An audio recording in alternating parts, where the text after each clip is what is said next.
the flooding we've seen is historic.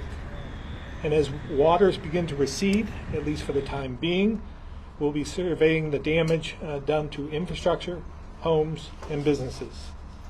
And again, this may not be over.